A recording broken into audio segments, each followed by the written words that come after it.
تشنه صد پاره تن ای بی کفن.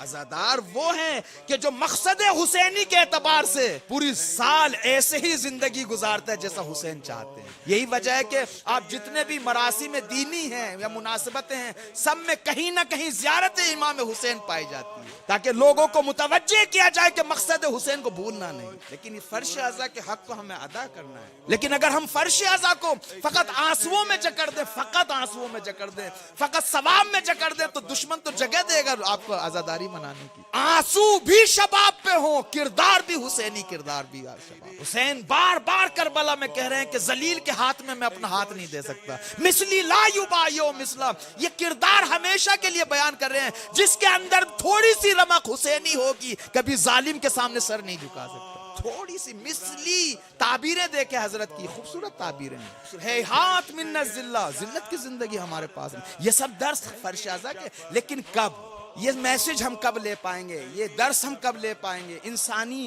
شرافتوں کا درس کب لے پائیں گے؟ معارف توحیدی کو کب لے پائیں گے؟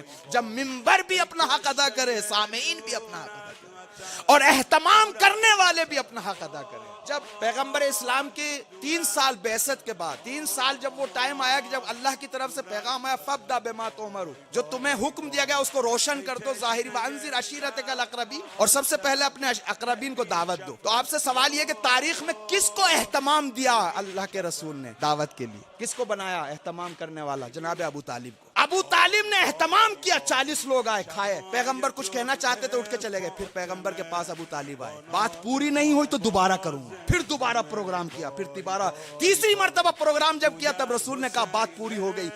محتمم اور اہتمام کرنے والے کی ذمہ داری بنتی ہے ہر پروگرام کے بعد یہ دیکھے کہ پیغام پہنچا یا نہیں پہنچا ہے. اگر چاہتے ہیں سیرت ابو طالب وجود میں آئے تو ہر مجلس کے بعد بانی کو یہ دیکھنا پڑے گا کہ پیغام حسینی آگے بڑھا یا نہیں، اور اگر نہیں بڑھا تو دوبارہ فرش اعضا بچھائیں گے. ضروری ہے یہ، ورنہ دشمن ہم سے کھیلتا رہے گا اور ہم غفلتوں میں رہیں گے. وقت کا امام مظلوم رہے گا، غریب رہے گا. وقت کے رہبر غریب رہیں گے، وقت کے مراجع غریب رہیں گے. کیوں؟ فرش اعضا کا مطلب ہی یہی ہے کہ پاکیزہ لوگوں کا ساتھ دینا. لیکن یہ کب دیں گے ہم؟ یہ اس وقت دیں گے جب ہم فرش اعضا سے صحیح میسج لے پائیں.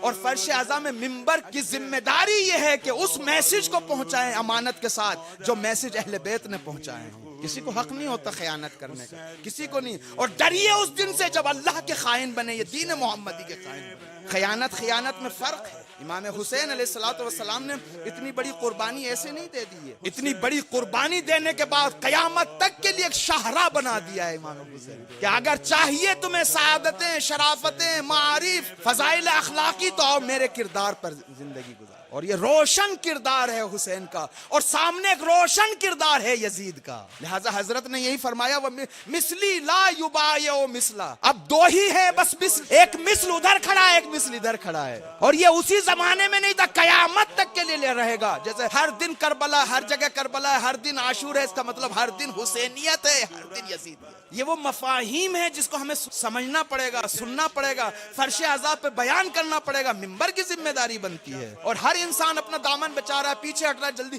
میرا دل کر رہا ہے ان باتوں کو پہنچانے. ہر انسان اپنا دامن بچا رہا ہے. مجھ سے کیا مطلب ہے، چھوڑ دیجیے آقا، میری کیا ذمہ داری بنتی ہے، میرا اٹھتا کیا ہے. ایسا نہیں ہے. پیغمبر نے فرمایا پورا معاشرہ ایک کشتی کی طرح ہے، ایک کشتی کی طرح ہے. جیسے کشتی میں ہزاروں لوگ سوار ہوتے ہیں، ہر انسان اپنی کرسی پہ بیٹھا ہوا. کشتی دریا اور سمندر کے بیچ میں ہے. ایک انسان ایک چاقو اٹھائے اپنی کرسی کے نیچے سوراخ کرنے لگے تو آپ دیکھ رہے ہو بیٹھے ہوئے، خاموش بیٹھے رہیں گے آپ؟ کوئی خاموش نہیں بیٹھے گا. کیوں؟